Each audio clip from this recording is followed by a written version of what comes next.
যে কথা দিয়ে শুরু হলো যে আমরা সুগার, যেমন সমীরবাবু বললেন যে সুগার হলে তাকে আমরা ক্লোরোবিলসে ওষুধ দিতে পারবো। এবার আমাকে বুঝতে হবে যে আমরা কার চিকিৎসা করি, সুগারের চিকিৎসা করি না যার সুগার হয়েছে সেই মানুষটার চিকিৎসা করি। আপনার প্রথম হোমিওপ্যাথির প্রথম পার্টে বলা হয়েছে homeopath treat the patient not disease, allopath treat the disease not patient. অর্থাৎ হোমিওপ্যাথি যারা করে তারা রোগের চিকিৎসা করে না, রোগীর চিকিৎসা করে। আর হোমিওপ্যাথি বাদে পৃথিবীর যত রকম সিস্টেম অফ ট্রিটমেন্ট আছে সবাই কিন্তু রোগের চিকিৎসা করে, সবাই কিন্তু রোগের চিকিৎসা করে। ব্যতিক্রম হচ্ছে একমাত্র হোমিওপ্যাথি, একমাত্র হোমিওপ্যাথি হচ্ছে তার ব্যতিক্রম। তাহলে আমরা এবার আমাদের বুঝতে হবে রোগ আর রোগী বলতে আমরা কি বুঝি, রোগ কি জিনিস আর রোগী কি জিনিস।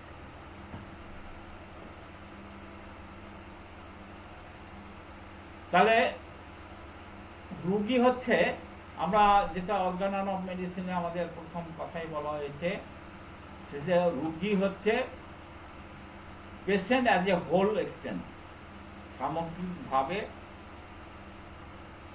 যার দেহে রোগটা হয়েছে সেই রোগী। তাহলে রোগটা কিভাবে আসে? রোগটা আসে সূক্ষ্ম স্তরে। মানব শরীরে যে রোগগুলো হয় সূক্ষ্ম স্তরে তার মনের মধ্যে বাসা বাঁধে, মনের মধ্যে বাসা বাঁধে। আমরা সোটা নিয়ে আলোচনার সময় বলেছি যে কুচিন্তন, কুভাবনা, কু বিষয় নিয়ে সেটা থেকে সোরার উৎপত্তি। আর মানব শরীরে যত রোগ আছে তার প্রায় 90% রোগ হচ্ছে, 80 থেকে 90% রোগই হচ্ছে ডিউ টু সোরা। তাহলে রোগের উৎস হচ্ছে সূক্ষ্ম স্তরে, মানসিক স্তরে, সেটা হচ্ছে রোগের উৎস। রোগের একটা নেচার আছে, রোগের নেচারটা হচ্ছে সেন্টার টু পেরিফেরি। অর্থাৎ রোগ হওয়ার আগে রোগী যে তার মনের মধ্যে আগে কিন্তু বাসা বেঁধেছে, সেখান থেকে তার বহিঃপ্রকাশ হচ্ছে। আমরা বলেছিলাম রোগটা হচ্ছে সেন্টার টু পেরিফেরি, তার সূক্ষ্ম স্তরে রোগটা সৃষ্টি হয়েছে, সেখান থেকে আস্তে আস্তে সেটা সঞ্চালিত হয়ে বিভিন্ন অর্গানে, বিভিন্ন সিস্টেমে তার একটা বহিঃপ্রকাশ ঘটছে। ধরুন কারো লিভার এনলার্জমেন্ট হয়েছে, কারো হার্টের ট্রাবল হয়েছে, কারো কিডনির সমস্যা হয়েছে। তাহলে এই যে সমস্ত অর্গানগুলোর নাম বললাম সেগুলো হচ্ছে রোগীর অর্গান। অর্থাৎ রোগটা কিন্তু হয় দেহে, দেহে হয় আগে, কিন্তু তার আগে দেহি কিন্তু অসুস্থ হয়। দেহি অসুস্থ থাকলে ধীরে ধীরে সেটা আবাসস্থল তৈরি হয় বিভিন্ন অর্গান সিস্টেমের উপরে। তাহলে রোগটা হচ্ছে সূক্ষ্ম স্তরে, আর তার ধর্মটা হচ্ছে সেন্টার টু পেরিফেরি, আভ্যন্তরিক গোলযোগ, সেখান থেকে তার বহিঃপ্রকাশ বিভিন্ন অর্গান সিস্টেমের উপর। আর আইডিয়াল কিউর যেখানে হয়, একমাত্র হোমিওপ্যাথি ছাড়া পৃথিবীর কোনো চিকিৎসাতে আইডিয়াল কিউর হয় না, তা সেটা আরোগ্য পদ্ধতিও কিন্তু সেন্টার টু পেরিফেরি। অর্থাৎ প্রথমে রোগী সুস্থ হয়, তারপরে সেখান থেকে মানে কনভার্ট করে রোগীর দেহে। এবার হচ্ছে অ্যালোপ্যাথিতে কেন হার্মফুল, তাদের চিকিৎসা পদ্ধতিটা হচ্ছে পেরিফেরি টু সেন্টার, অর্থাৎ বাইরে থেকে তারা চিকিৎসা করে রোগটাকে ভিতরের দিকে ঢুকিয়ে দেয়। আমরা সোজা বাংলা, সরল বাংলা যেটাকে বলি চাপা দেওয়া চিকিৎসা। তাহলে চাপা দেওয়া চিকিৎসাটা যখন হয় তখন আউটার ম্যানিফেস্টেশন থেকে ইন্টারনাল পেরিফেরিতে এই সেন্টারে চলে যায়, ভিতরে চলে যায়। তাহলে সেখানে গিয়ে কি হয়, এর আগের দিন আমরা একটা গল্প দিয়ে আলোচনা করেছিলাম, সেটা হচ্ছে ধরুন কোনো একটা স্রোতস্বিনী নদী, তার নদীটা উৎপত্তি হয়েছে পাহাড়ে। পাহাড় থেকে যখন তার পতিত হলো, সেখান থেকে প্রথম যে ফোর্সটা, আপনারা যদি গঙ্গা নদীর উৎসর কাছাকাছি গিয়ে থাকেন, ওই হরিদ্বার টরিদ্বার এই সমস্ত জায়গায় গিয়ে থাকেন, বা তারও আগে যদি যান, দেখবেন যে সেখানে গঙ্গার স্রোত, আপনি দাঁড়িয়ে থাকতে পারবেন না, ওখানে চেন দিয়ে বাঁধা আছে, মানে এত স্রোত যে আপনাকে ভাসিয়ে নিয়ে যাবে। তাহলে আর গঙ্গা যখন সমভূমিতে আসে তখন কিন্তু তার অতটা স্রোত নেই, মৃদু স্রোত, স্রোত আছে কিন্তু সেই স্রোতটা হচ্ছে মৃদু স্রোত। এবার যদি আপনি ধরুন আমাদের ফরাক্কাতে একটা বাঁধ দেওয়া হয়েছে, এই বাঁধটাকে যদি আমরা জল না ছাড়ি তাহলে কি হবে, জলটা তার ওই ফরাক্কা বাঁধের আশপাশ দিয়ে যে ভূমিগুলো আছে, যে জমিগুলো আছে, সেখানটা ভাসিয়ে নেবে। তাহলে অ্যালোপ্যাথিক ট্রিটমেন্টের যেটা হয় সেটা হচ্ছে সে একটা বাঁধ দিল, বাঁধ।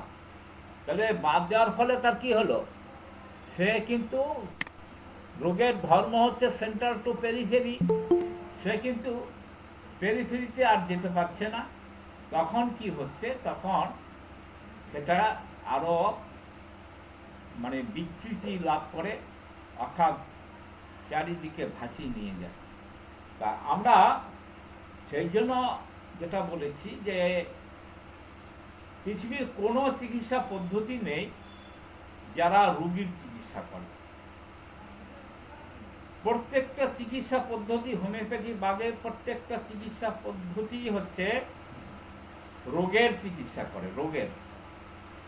তাহলে ধরুন আপনার একটা বাগান আছে, সেই বাগানে একটা গাছ আছে, সেই গাছটা আপনার খুব ক্ষতি করছে। তা গাছটা ক্ষতি করলে আপনি কি করবেন, গাছটাকে নষ্ট করবেন। গাছটাকে নষ্ট করার জন্য কি করবেন, ডালপালাগুলো কেটে দেবেন। তাতে কি গাছটা মরল? কারণ তার যে ফসলের যে ক্ষতিটা করছিল সাময়িকভাবে, সেখানে যে ছায়াটা পড়তো, জমি ক্ষতি হতো, সেটা সাময়িকভাবে বন্ধ হলো।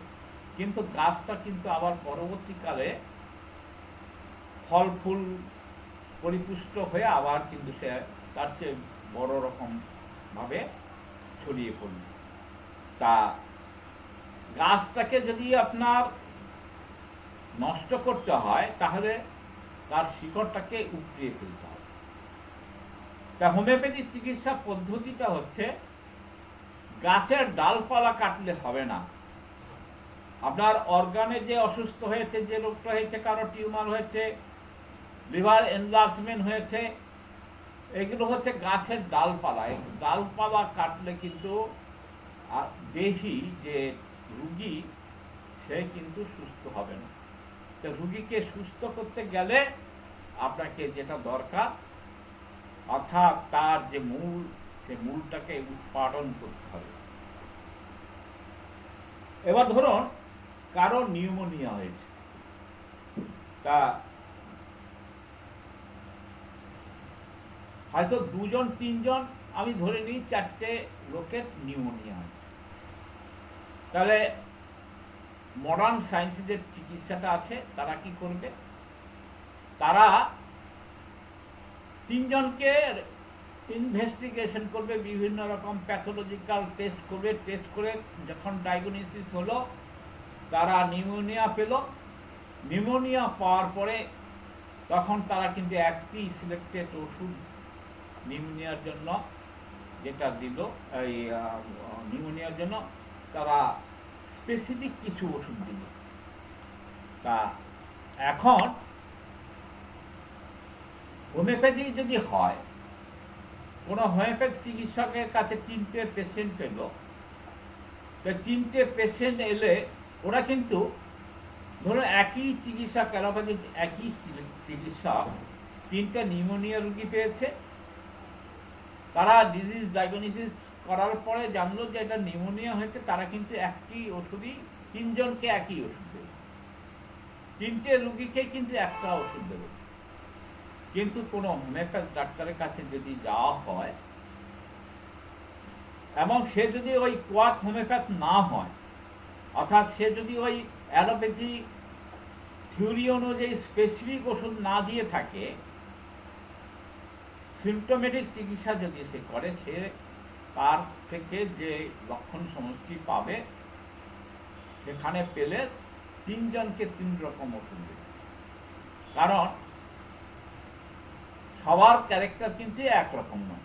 আমরা একটু উদাহরণ হিসেবে বলি যে এইটা হচ্ছে যে অ্যালোপ্যাথরা যেটা করে, একই ডায়াগনোসিস করার পরে একই ওষুধ সবাইকে দেবে, এবার বয়সের তারতম্য অনুযায়ী তার ডোজটা হয়তো কম বেশি করতে পারে, এর বেশি কিছু না।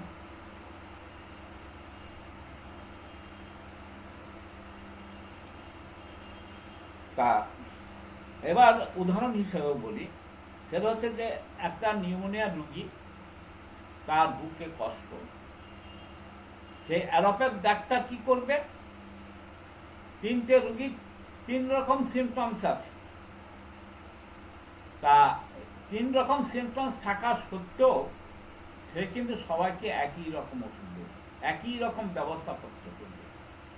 অনেক সময় দেখা যায় নিউমোনিয়া হওয়ার পরে বুকে একটা ব্যথা হয়, বুকে সর্দি জমে থাকে, তারা কি করে, তারা প্রত্যেককে ওই বুকে একটা সেক দেওয়ার ব্যবস্থা করে। কারণ সেক দিলে তাদের মানে সায়েন্স অনুযায়ী সেক দিলে বুকের লেখাটা তরল হয়ে যায়, বেরিয়ে যায়। এবার কোনো রোগী দেখা যায় সে গরম সহ্য করতে পারে না, বুকে কোনো মানে সেক দেওয়া সহ্য করতে পারে না, অসহ্য, চিৎকার করে ওঠে। আবার কোনো পেশেন্ট তার ধাত হচ্ছে, সে শীত সহ্য করতে পারে না, তার গরম দিলে আরাম লাগে। তাহলে অ্যালোপ্যাথ ডাক্তার হলে তার সহ্য হোক আর না হোক, সে কিন্তু সেক দেওয়া মাস্ট। আর হোমিওপ্যাথ হলে কি হবে, সে তার রোগের যে নিউমোনিয়ার যে সাধারণ লক্ষণ, আমরা জানি যে রোগের কিছু সাধারণ লক্ষণ থাকে, সেই সাধারণ লক্ষণের সঙ্গে অসাধারণ কিছু লক্ষণ, স্পেশাল কিছু লক্ষণ, আনকমন কিছু লক্ষণ সে সংগ্রহ করবে। এবার এই আনকমন লক্ষণের মধ্যে যেটা বললাম যে কোনো রুগী সে বুকে সেক দেওয়ার সঙ্গে সঙ্গে লাফিয়ে ওঠে, সেক সহ্য করতে পারে না। আরেকজন রুগী সে হচ্ছে তার ঠান্ডা সহ্য করতে পারে না, গরম দিলে সে ভালো বোধ করে।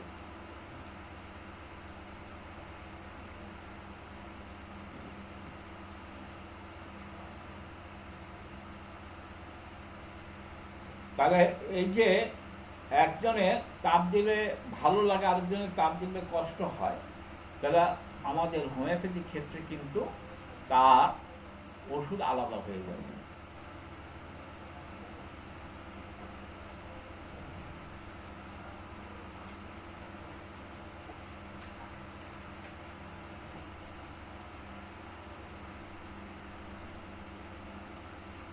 এবার আমরা কয়েকটা রোগী নিয়ে আলোচনা করি। সেটা হচ্ছে, মনে করুন 3জন রোগীর তার সবিরাম জ্বর হয়েছে। তার মধ্যে একজনের জ্বরটা প্রাতকালে মানে সকালবেলা 9টা-10টার সময় কম্প দিয়ে আসে, আরেকজন যতক্ষণ জ্বর মানে তার যতক্ষণ জ্বর থাকে ততক্ষণ দারুণ পিপাসা থাকে এবং ভয়ানক হেডেক মাথার যন্ত্রণা হয়। আরেকজনের যেটা হচ্ছে জ্বর বিকেলে 3টে থেকে 4টের মধ্যে আসে, ভয়ানক হাত পা জ্বালা করে কিন্তু পিপাসা একদমই নেই। আর তৃতীয় জনের যে অবস্থাটা হলো সেটা হচ্ছে জ্বর সন্ধ্যায় আসে, সমস্ত রাত্রি থাকে, অত্যন্ত পিপাসা অথচ একটু একটু করে জল খায় এবং তার একটা রেস্টলেস ভাব আছে। তাহলে এই যে 3টে জ্বরের রোগী আমরা আলোচনা করলাম। অ্যালোপ্যাথ হলে কি হবে, যেহেতু জ্বর আছে, জ্বরের ওষুধ তাদের স্পেসিফিক ওষুধ আছে, তারা কোনো স্পেসিফিক ওষুধ দেবে, 3জনকে কিন্তু একই ওষুধ দেবে। আর হোমিওপ্যাথ চিকিৎসক যদি হয় সে কিন্তু 3জনকে 3 রকম ওষুধ দেবে, তার লক্ষণ ভেদে সে 3জনকে 3 রকম ওষুধ দেবে।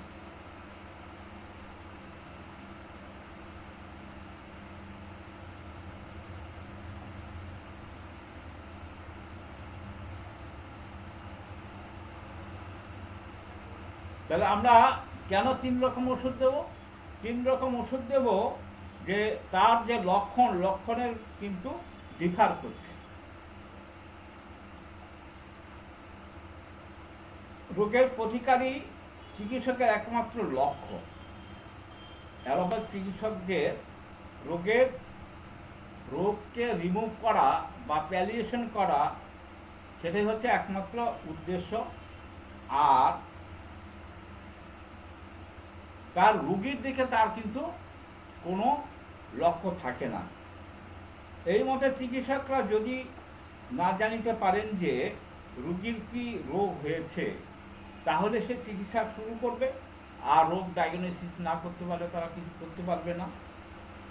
তাদের ক্ষেত্রে ডায়াগনোসিসটা অবশ্যই চাই, তা না হলে চিকিৎসা তারা করতেই পারবে না।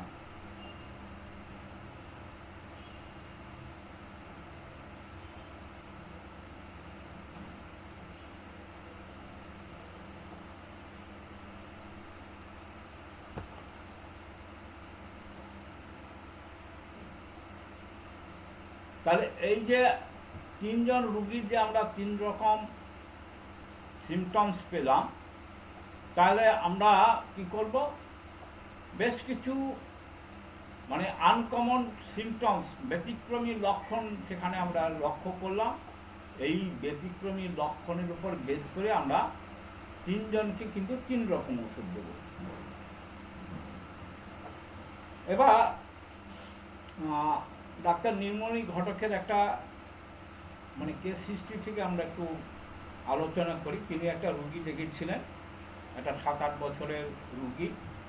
তা তিনি যেটা দেখলেন, প্রচণ্ড জ্বরের সঙ্গে ফিনকি দিয়ে পায়খানা খুব দুর্গন্ধ পায়খানা। আর একটা ইম্পর্টেন্ট সিমটম যেটা ছিল রেস্টলেসনেস, অস্থির ভাব।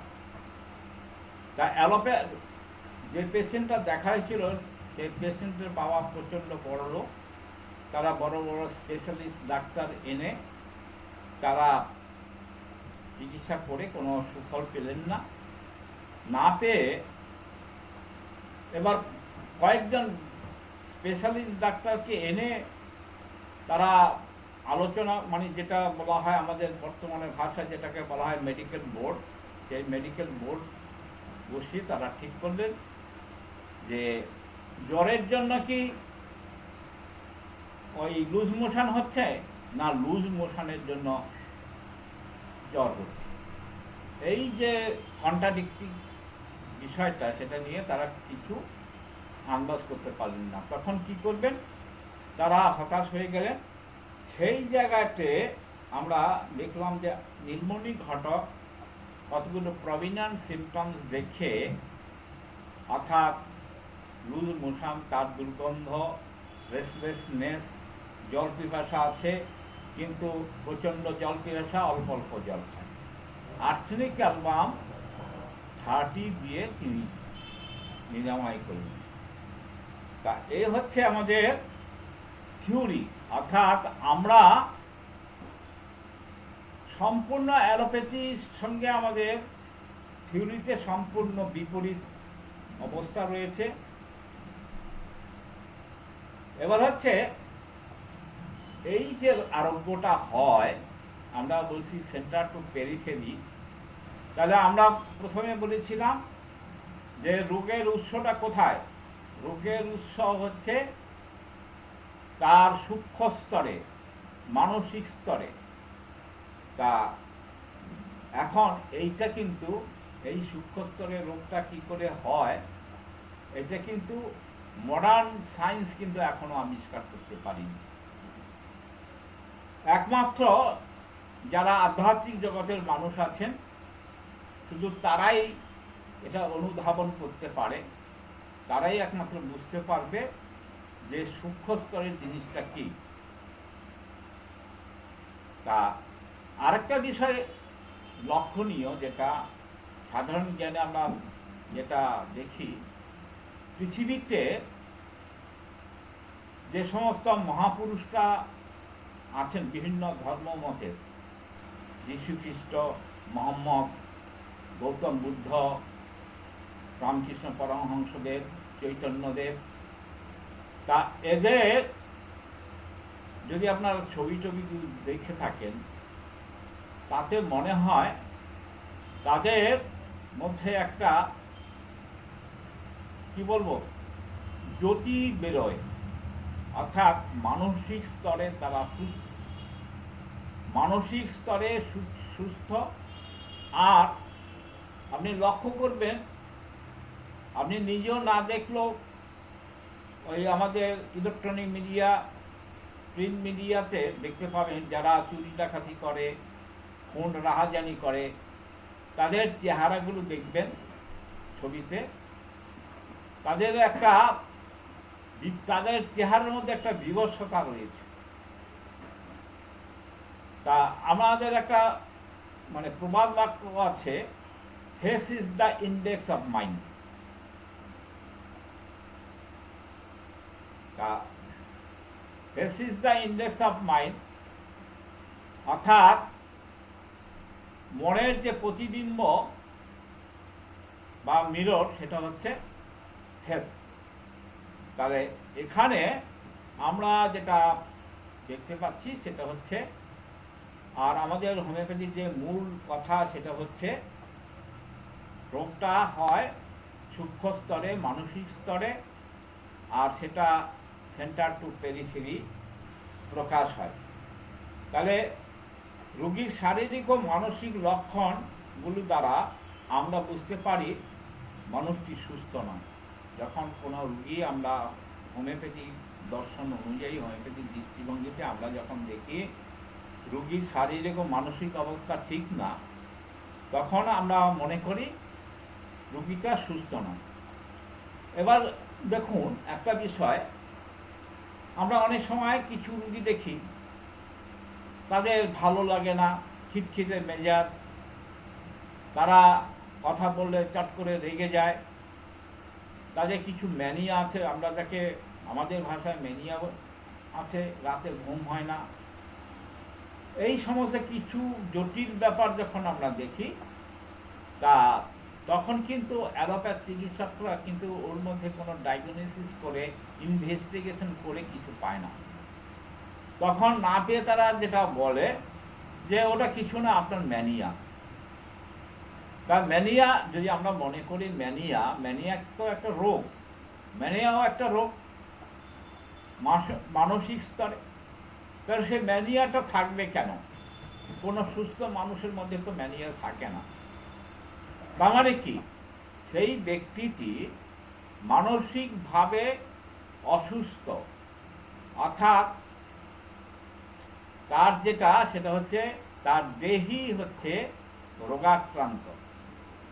তার ফল হিসাবে, এফেক্ট অফ দ্য ডিজিজ, সেখানে তার বিভিন্ন রকম বহিঃপ্রকাশ হচ্ছে, মানসিক স্তরে তার বহিঃপ্রকাশ হচ্ছে। তাহলে কোনো কিছু হওয়ার আগে, সেটা যেটাই হোক না কেন, ক্যান্সার হোক কিংবা টিবি হোক কিংবা লিভারের দোষ হোক কিংবা স্টোমাকের দোষ হোক, জরায়ুর দোষ হোক কিংবা কিডনির দোষ হোক, যাই হোক না কেন, সেটা হওয়াটা হচ্ছে প্রথমে সে মানসিকভাবে অসুস্থ ছিল, তার মানসিক স্তরে কিছু সাইন সিমটমস ছিল। যেহেতু সে হোমিওপ্যাথি চিকিৎসাটা করায়নি, তার এফেক্ট হিসাবে, রেজাল্ট হিসাবে তার কিন্তু ওই অর্গানগুলো আক্রান্ত হয়েছে। আমরা সবসময় মাথায় রাখতে হবে যে রোগের উৎসটা হচ্ছে সূক্ষ্ম স্তরে, আর তার ধর্মটা হচ্ছে centre to periphery. Centre to periphery তার প্রকাশটা হবে। আগে মানসিক স্তরে সে অসুস্থ হবে, মানসিক স্তরে অসুস্থ হওয়ার পরে সেইটাকে সেন্টার টু পেরিফেরি আসবে, সেই পেরিফেরিতে বিভিন্ন অর্গানগুলোর উপরে এফেক্ট হবে, সেই এফেক্টের ফলে তার বিভিন্ন রকম অর্গানিক চেঞ্জ হবে।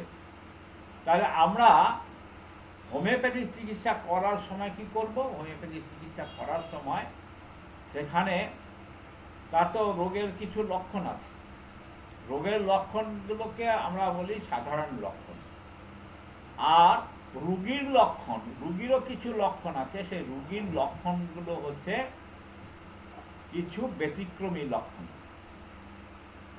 রোগীর লক্ষণ হচ্ছে ব্যতিক্রমী লক্ষণ, যেগুলো আমরা মেডিকেল পড়তে গিয়ে দেখি। মানে এক একটা রোগীর এক এক রকম জল পিপাসা, এক একটা রোগীর এক এক রকম ড্রিম, স্বপ্ন দেখে, এক এক রকম স্বপ্ন দেখে, এক একটা রোগীর এক এক রকম ঘুম, তা এক একটা রোগী এক এক রকমের খাবার চাহিদা, ভিন্ন ভিন্ন রোগীর ভিন্ন ভিন্ন খাবারের প্রতি ঝোঁক, ভিন্ন ভিন্ন রোগীর ভিন্ন ভিন্ন খাবারের প্রতি অনীহা। আবার কিছু কিছু রোগীর ক্ষেত্রে আমরা দেখি যে তারা এমন কিছু খাবার আছে সেগুলো খেলে তার অসুবিধা হয়। যেমন আমরা হামেশাই পাই যে অনেক রোগী আছে তারা দুধ খেয়ে হজম করতে পারে না, তার পাতলা পায়খানা হয়, কারো কারো কনস্টিপেশন হয়, কারো কারো বমি হয়। আবার কেউ ডিম সহ্য করতে পারে না, আবার কেউ মানে গোগ্রাসে অনেকগুলো ডিম খায়, কেউ মাংস খেতে পছন্দ করে না, কেউ মাংস ভালোবাসে, আবার কেউ মাংস খাওয়ার পরে সে অসুস্থ হয়ে পড়ে। আমরা অনেক সময় দেখি যে খাসির মাংস খাওয়ার পরে অনেক রোগীর কিন্তু তার ইউরিক অ্যাসিড বেড়ে যায়।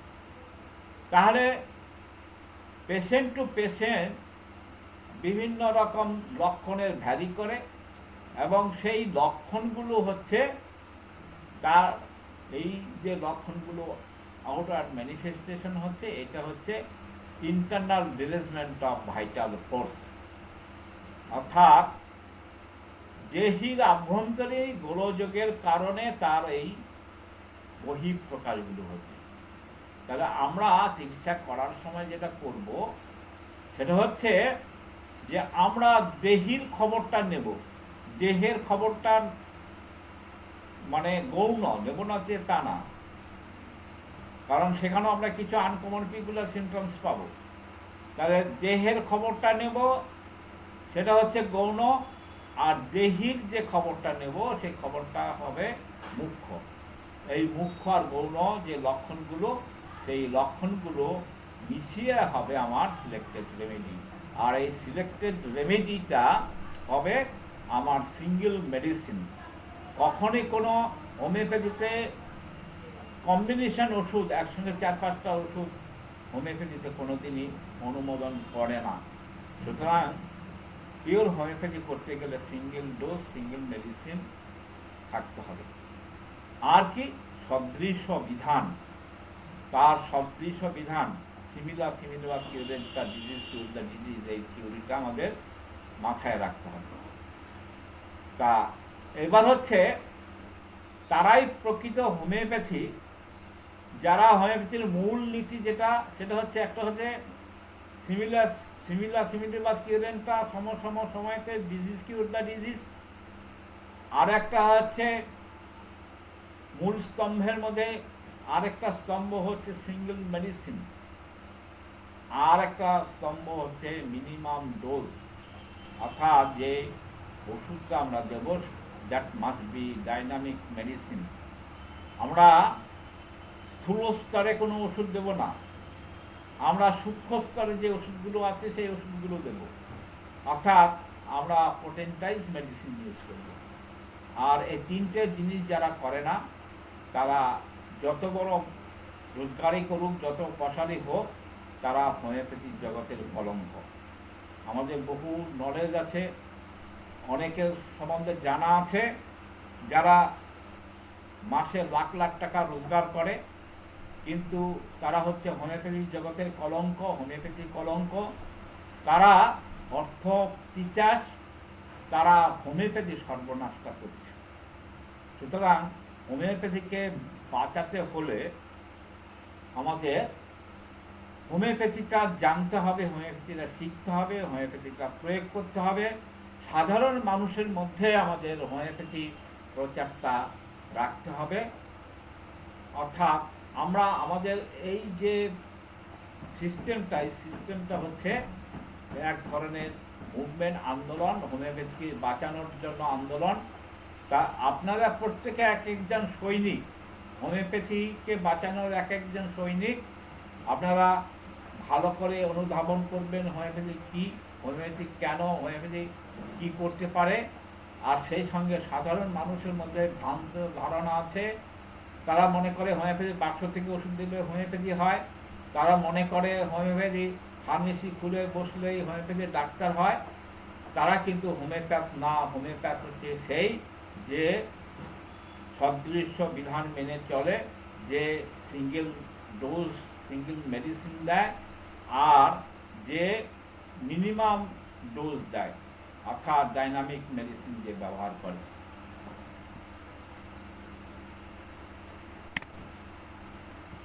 আচ্ছা, কারো কিছু বলা থাকলে আলোচনা আমরা করতে পারি, কোথাও বুঝতে অসুবিধা হলে বলবেন।